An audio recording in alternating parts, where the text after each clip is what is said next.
What if I told you that you could start earning passive income today, even with a small budget? In this episode, I'm going to show you exactly how I built meaningful passive income by investing in profitable companies that pay dividends. I'll share the exact steps I followed and the mistakes I made along the way. This approach doesn't require a huge capital, it just requires consistency and smart decisions. Why I chose dividend stocks. Regular cash flow in the form of dividends. It is a form of passive income no matter how the markets are performing. Stability in my portfolio, as those companies tend to be steady and hold during periods of crisis. Hedge against inflation. Most of these companies tend to grow their dividends over time, so I grow my capital along with them. For example, one of the first stocks I bought was Realty Income, also known as the monthly dividend company. What drew me in was its financial stability in a turbulent market for real estate, especially during periods with high inflation, and its ability to pay dividends every single month. Perfect for creating consistent cash flow. Another early pick was Microsoft, a tech giant that has been increasing its dividends for over 10 years. Microsoft is financially strong, and I consider it a hold forever company. The same values apply to Visa, another financially strong company with good dividends. These companies gave me confidence because they had strong financials and a history of rewarding shareholders.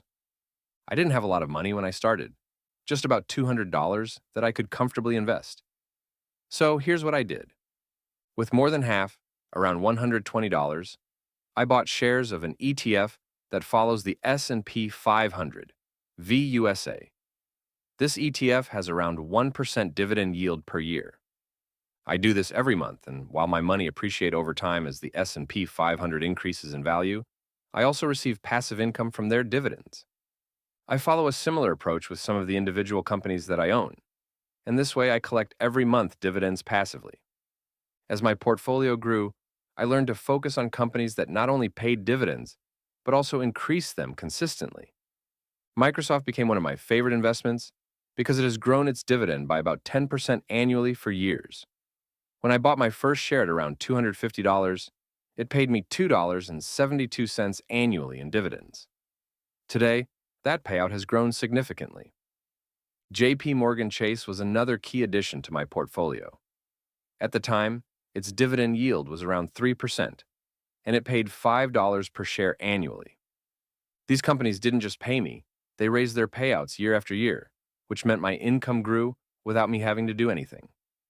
And this is an important aspect to pay close attention to when you are investing in companies that pay dividends.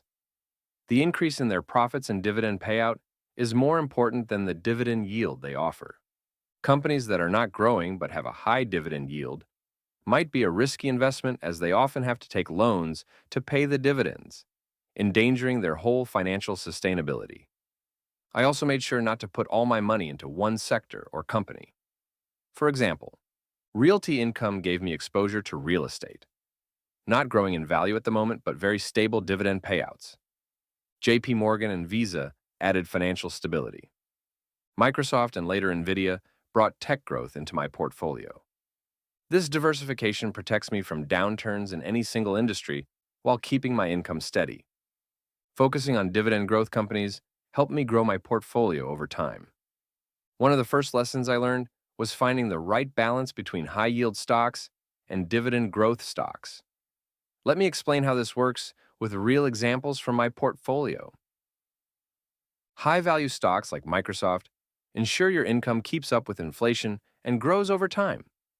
The key is finding companies with strong financials that can sustain these payouts. One of the most powerful tools for growing your passive income is dividend reinvestment plans, or DRIPs. How DRIPs work.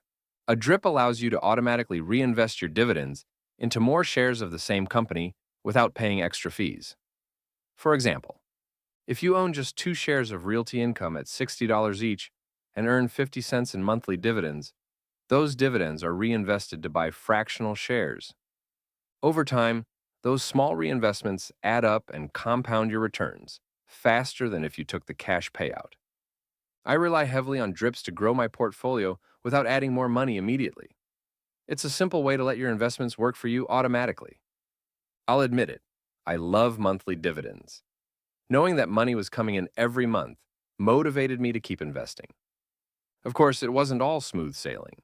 There are many common traps you can fall. In the beginning, I got tempted by stocks offering yields above 10%. One company seemed like a great deal until they cut their dividend entirely because their payout ratio was unsustainable. That's when I learned to check the payout ratio. A healthy range is usually below 60%. Companies like Realty Income and JP Morgan maintain sustainable payout ratios. Not researching financial health. Early on, I didn't dig deep enough into financials like free cash flow or debt levels. Now, before buying any stock, I make sure the company has strong cash flow and manageable debt. This ensures they can keep paying and growing their dividends. Not starting sooner. Looking back, my biggest regret is not starting earlier, even with smaller amounts. The power of compounding is incredible when you give it time. Time will do its magic here, and you don't need huge capital to start. With just $200, my initial investment in Realty Income and JP Morgan earned me about $10 annually in dividends. Over time, as I reinvested those dividends and added small amounts each month, sometimes as little as $50 or $100, my portfolio grew. Today, my investments in companies that pay dividends are generating over $3,000 annually in passive income. And that number keeps growing as these companies increase their payouts. It's not about hitting home runs, it's about being consistent and letting time work its magic. So that's how I am building passive income with dividend stocks, starting with just a few $100s. If there's one thing you take away from this episode, let it be this. You don't need a huge capital to get started. Focus on quality companies with sustainable dividends, reinvest your payouts, and stay consistent. Let me know in the comments. Which dividend stock are you thinking about adding to your portfolio?